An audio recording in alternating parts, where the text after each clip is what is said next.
If I were your doctor and you wanted to try intermittent fasting, you've probably seen it everywhere.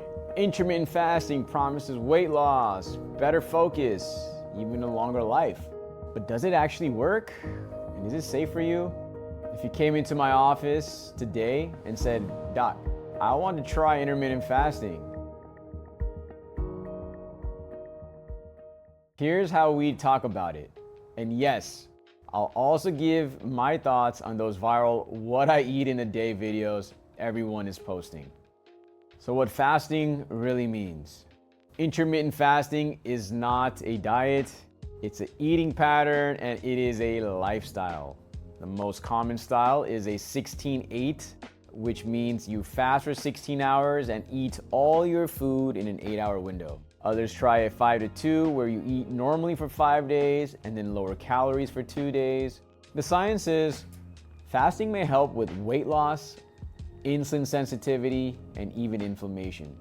But it's not magic and it's not for everyone. If you were my patient, here's what I'd ask before giving a green light. Do you have diabetes, blood sugar issues, or take certain medications?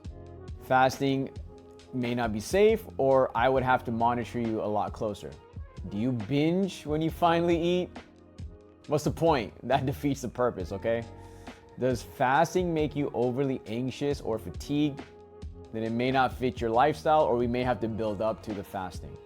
For many people, the best fasting schedule is the one that feels sustainable, realistic, and not usually an extreme type of diet or type of fast schedule. Now, let's look at one of these viral what I eat in a day videos. Here's my take. These videos can be fun, but they're not prescriptions. What works for one body may not work for yours.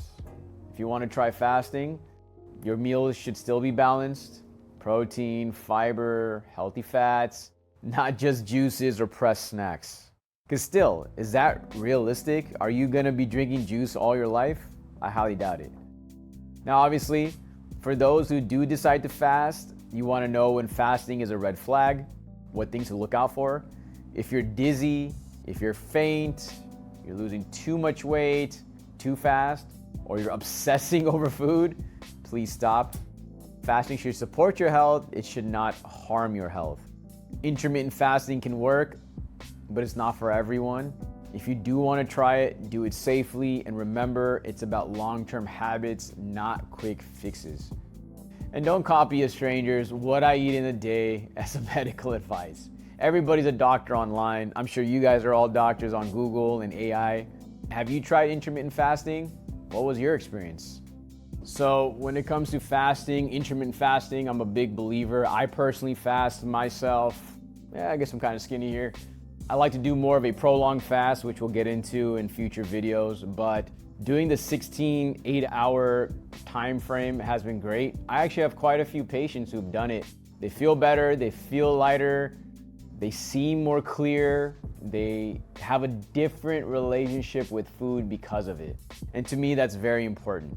Fasting is free. I'm not here trying to sell you a diet. I'm not trying to sell you a supplement. I'm literally selling you your own health for free. You can do it whenever you want.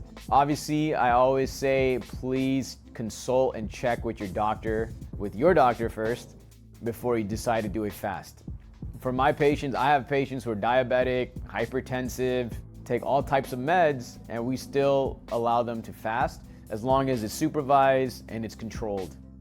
For those who struggle with food or may say, hey, there's no way I can eat or not eat for 16 hours.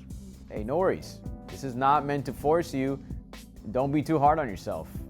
If I were you, you can technically just maybe skip one meal. That's it. Skip breakfast, skip lunch, skip dinner. Skip one meal. I'm sure in your life at some point you've probably been so busy or forgot to eat. So maybe you forget to eat one more time. You will survive, okay? I promise you will survive. So I always tell patients, if you're gonna fast, a few things is just stay hydrated, try to eat healthy during that 8-hour window.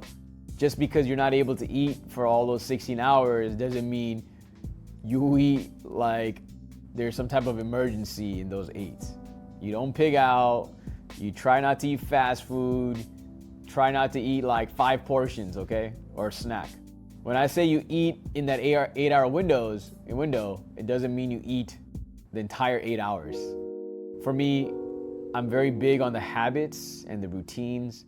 So I tell my patients, fast when it makes sense for you and fast on a consistent basis. Because that not only trains your brain, but it trains your body.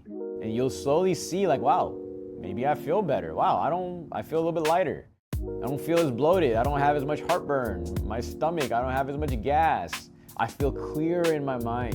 For me personally, when I fast, it's like a hard reset. When I do my prolonged fast, it really recenters me mentally, emotionally, physically, spiritually. And a lot of times after long enough fast, I will get a lot of questions answered that maybe I was trying to find the answer to. So for fasting, of course, we want you to do it in a safe way. There's so many health benefits that we can get into in our next videos, but I'm a true believer. And for those, for example, let's say you had a big meal, then you can obviously skip a meal next time. You don't have to eat just because it's time to eat.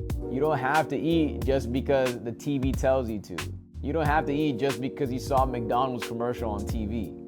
It is your choice. And food is definitely a relationship. Just like we talked about how anxiety is a relationship or a personality, to me, food is 100% a relationship. It's not a thing, it's not an it.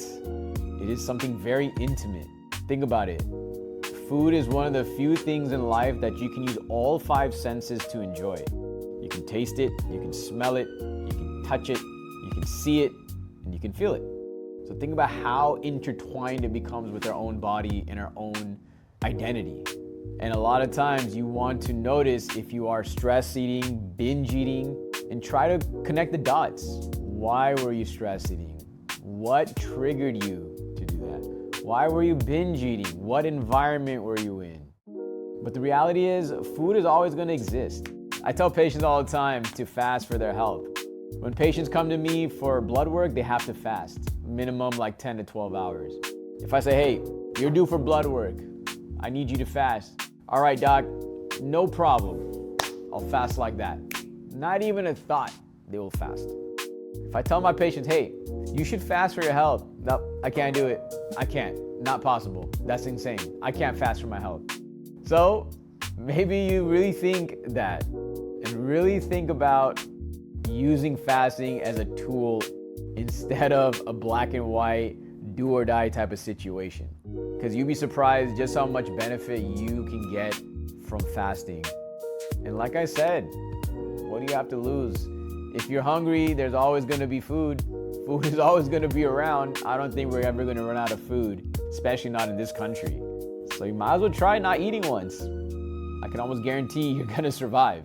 Might not be very pleasant, but you'll get to learn what you're truly made of. And it may just change your relationship with food.